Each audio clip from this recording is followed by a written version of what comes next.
लगवा दो तस्वीरें पे।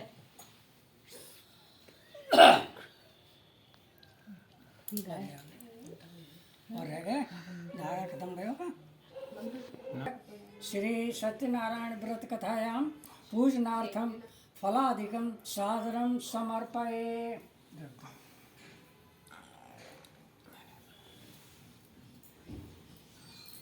लो आओ लगाओ तुम लगा दो। ओम स्वस्ति न इंद्रो वृद्ध सर्वाः स्वस्ति न पूषा विश्ववेदाः स्वस्ति न क्षार्षो अरिष्टनेमि स्वस्ति नो बृहस्पतिर्दधातु ओम या मेधां देवगणः पितरस्पास्ते तया मामधिमेधयाग्निमेधाविनं कुरु ओम या मेधां स देवगणः पितरस्पास्ते तया मामधिमेधयाग्निमेधाविनं कुरु। एक दुपट्टा लिया था मौसी को मम्मी को का है ये जो सत्यनारायण व्रत है ये प्रत्येक मनुष्य को हर समय करना चाहिए। कहते हैं कि सत्यवान और सावित्री की कथा सुनी होगी तो सावित्री जब विवाह योग्य हुई तो उसके पिताजी ने कहा कि इसके लिए वर दे के उसको वर दे के आए। नारद जी को पता चला। पहले नारद वो होते थे जो घर घर में पुरोहिती करते थे और वो सारी समाज का कल्याण चाहते थे। अगर हमको ये पता चल जाए, नारद जी को ये पता चल जाए कि ज्ञान सिंह के यहाँ ये कष्ट आने वाला है तो पहले ही आ जाते, अरे महाराज जी आपको ऐसा ऐसा होना है, इसके लिए ये व्यवस्था करो। नहीं अच्छा ठीक है करते हैं। तो ऐसे ही नारद जी को जब पता चला कि इसका विवाह हो रहा है बेटी का सावित्री का, आ गए। बोले राजा ने सेवा शुश्रूषा की और बताया कि हम इस बिटिया के लिए वर दे के आए। बोले अरे अच्छा वो सत्यवान उस राजा का लड़का कि हाँ, अरे मामला गड़बड़ है, क्या हो गया? इसकी तो 1 साल के अंदर मृत्यु हो जाएगी। अब सब दुखी, माता पिता ज़्यादा दुखी। लड़की से कहा, लड़की ने कहा कि देखो जीवन में एक बार पतिभरण होता है, अगर आपने पतिभरण कर दिया तो उसी के साथ शादी करो, उसी के साथ शादी करो। कि हाँ क्यों? क्यों कि उसका नाम है सत्यवान। तो सत्य पर मार्ग पर हम चलेंगे तब जा कर के उसका कल्याण होगा। इसलिए सावित्री ने उसी दिन से व्रत रखना शुरू कर दिया। और व्रत कहते हैं कि जब हम सत्य मार्ग पर चलते वही सत्यनारायण व्रत होता है। व्रत रखना शुरू कर दिया। जब वो आ गया उसे टाइम पता था, लड़के को नहीं पता था, उस लड़की को पता था।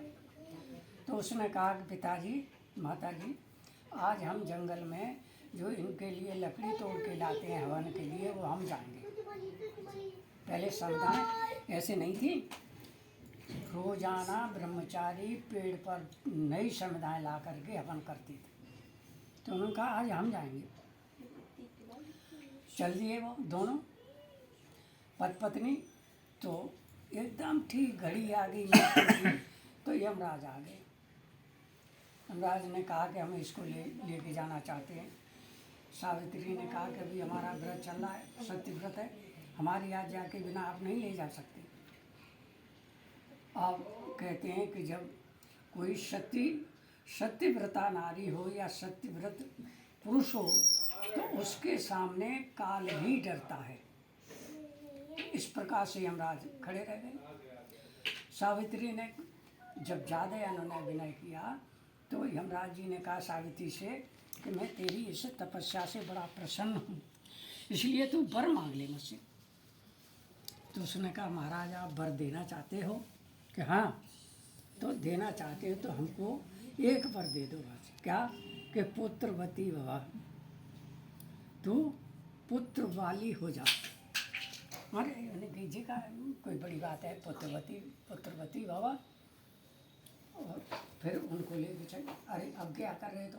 हाँ कि तुमको पता है हम पतिव्रता हैं, और जब पतिव्रता हमारे पति को तुम ले जाओगे तो पुत्र कहाँ से हो जाएगा।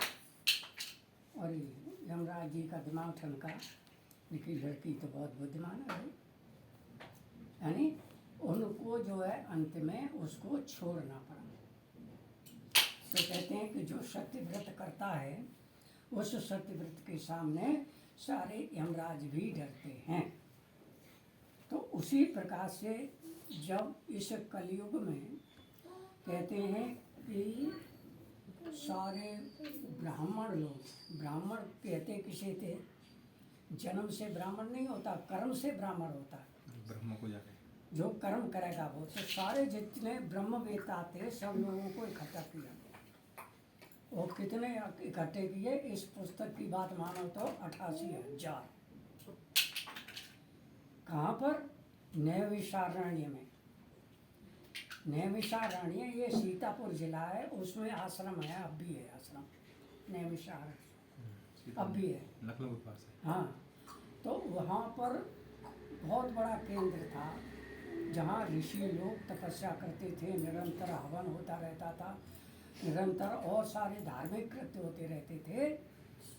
तो इसलिए शौनकादि ऋषि ने वहाँ नैमिषारण्य में, जहाँ 88,000 बहुत होते हैं, यानी अनगिनत विद्वानों को बुलाया और कहा कि भाई समाज में एक समस्या है आज, उसका निराकरण बताओ। तो उस सभा का, कोई भी सभा होती है उसमें एक सभापति बनाया जाता है। तो सूत जी को सभापति बनाया गया। सूत जी बैठे थे, अब इनकी समस्या क्या है।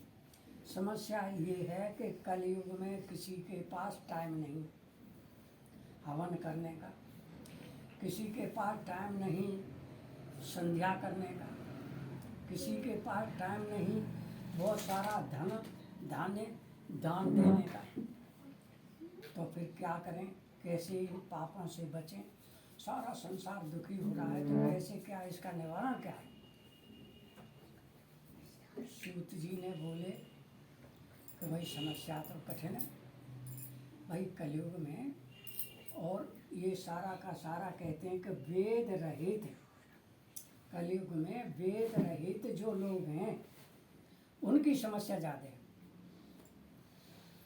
तो इसलिए सूत जी से जब पूछा तो उन्होंने कहा कि ऋषियों, ऐसी समस्या एक बार पहले भी आई थी, और जब पहले आई थी तो ये निराकरण किया था किसने, नारद जी ने। कहते हैं कि नारद जी जो हैं आगे वहाँ पर समस्या जब समाधान होता तो नारद जी आ जाते हैं, विद्वान आ गए। तो उन्होंने कहा कि भाई हम इस कलयुग में, और जो मर्त्य लोक है, एक मर्त्य लोक होता है जी, मर्त्य लोक जहाँ लोग रोज़ाना मर रहे हैं, रोज़ाना पैदा हो रहे हैं, जिंदा हो रहे हैं, बूढ़े हो रहे हैं, जवान हो रहे हैं, ये मर्त्य लोक है। कि हम मर्त्य लोक में गए, नारद जी ने कहा, और मर्त्य लोक में हमने देखा तो सारा संसार दुखी है, किसी न किसी कारण से। जिसके पास पैसा है वो भी दुखी है, और जिसके पास पैसा नहीं है वो भी दुखी है। संतान है वो भी दुखी है, और जिसके पास संतान नहीं वो भी दुखी है। यानी सभी प्रकार से सभी लोग चारों तरफ से दुखी ही दुख है। तो उस दुख को देखकर नारद जी द्रवीभूत हुए, और द्रवीभूत होकर के उन्होंने आकर के फिर कहा कि भाई विष्णु लोक में चलना चाहिए। और विष्णु लोक में भगवान विष्णु रहते हैं। तो उस विष्णु जो है वैष्णव, विष्णु के जो पुजारी हैं वो वैष्णव कहे जाते हैं। तो विष्णु लोक में गए तो विष्णु महाराज तो जो संत पुरुष होते हैं वो शांत रहते हैं, उद्विग्न नहीं होते। इसी प्रकार से विष्णु महाराज इस पे शेषनाग की शैया पर विश्राम कर रहे हैं। लक्ष्मी जी उनके पैर दबा रही हैं। इसका मतलब क्या है? इसका मतलब है कि समाज में जो लोग संयमी हैं, विवेक हैं, जानकार हैं, वो इन जो कष्ट हैं उनसे दूर रहते हैं। और लक्ष्मी उनका, लक्ष्मी का मतलब धन धान्य आदि वैभव सब कुछ उनके चरणों में पड़ा रहता है।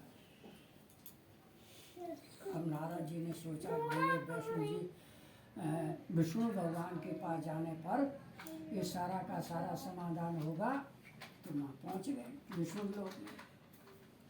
और जब विष्णु लोक में पहुँचे तो उन्होंने विष्णु भगवान की कहा, महाराज आप तो यहाँ ये जो सर्प शेषनाग की सैया उस पर विश्राम कर रहे। शेषनाग की सैया का आपने चित्र देखा हो तो ऊपर सांप का फन है। सांप का फन ये है कि आपको हमेशा दुख ही कालकूट यानी मृत्यु, हमेशा मृत्यु को ध्यान रखो। हमारी मृत्यु हमेशा पता नहीं, अभी हम जा रहे हैं रुक जाए, पता नहीं कल परसों कल। इसलिए हमेशा जो समय हमारे पास है उसमें अच्छे काम करते। नारद जी गए, नारद जी ने वहाँ पर प्रणाम किया उनको, और जब प्रणाम किया तो उनकी नेत्र आदि बोले, अच्छा नारद जी आइए। भाई नारद जी आओ, तो ये आपका कैसे आना हुआ? कि महाराज आना क्या हुआ, हम मर्त्य लोक से आ रहे हैं और मर्त्य लोक में ये समस्या है कि सारे लोग किसी न किसी प्रकार से दुखी हैं। भगवान ने कहा कि आपका प्रश्न तो बढ़िया, और सारे समाज के दुख को दूर करने का, इसलिए इस कलयुग में केवल अब जो है एक व्रत है। कौन सा व्रत है? सत्यनारायण का। ये जो हम कथा सुनाते हैं ना, ये सत्यनारायण का व्रत अच्छा असली नहीं है, ये तो उसका फल बता रहे हैं। तो सत्यनारायण का व्रत है, अगर उसको कोई मनुष्य करेगा जीवन में तो वो कभी दुखी नहीं है। और इस प्रकार से कहा कि इसमें कोई ज़्यादा संपत्ति की भी जरूरत नहीं, 1,00,000 2,00,000 रुपए की जरूरत नहीं है, 2-4 हज़ार भी ज़्यादा पड़ जाते हैं। कहते हैं पहले तो प्राचीन काल में कि थोड़ा सा आटा लो, आटा गूनो, उसमें थोड़ी शक्कर मिलाओ और ये तुलसी पत्र आदि मिलाओ और मिष्ठान मिलाओ और शक्कर, और ये सब मिला के प्रसाद बन गया। और चरणामृत बन गया। चरणामृत में 5 चीज़ें होती हैं, पंचामृत भी कहते हैं इसे, पंचामृत हैं, दूध दही घी और शक्कर और शहद, ये 5 चीज़ें होती हैं। तो ये 5 चीज़ें रोग निवारक हैं, इसलिए इनका जो सेवन करता है, जो पंचामृत का सेवन करता है वो निरोग रहता है, रोग निवारक। शहद है, शक्कर है और दूध है, घी है, दही है, तो इसका सेवन करना चाहिए। और ये चीज़ें जो गृहस्थ होगा, प्राचीन काल में जो गृहस्थ रहते थे उनके यहाँ हर घर में गाय पलती थी, तो इसलिए चीज़ें सुलभ थी सब। गेहूँ का आटा, जौ का आटा, और कहा है कि जौ का भी ना हो तो जो चावल खाते, चावलों का आटा, कोदों का आटा खाओ को खाद्य पदार्थ हो।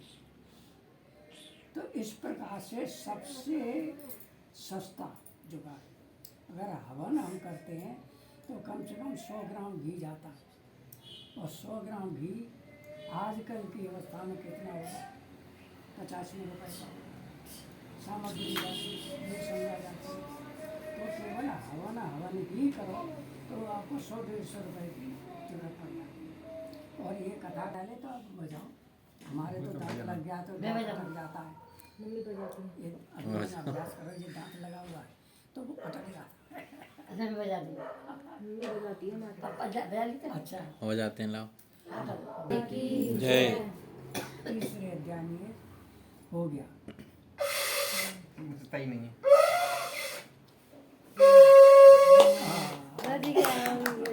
बजा दिया मम्मी ने। हाँ बजता है। लेकिन बजा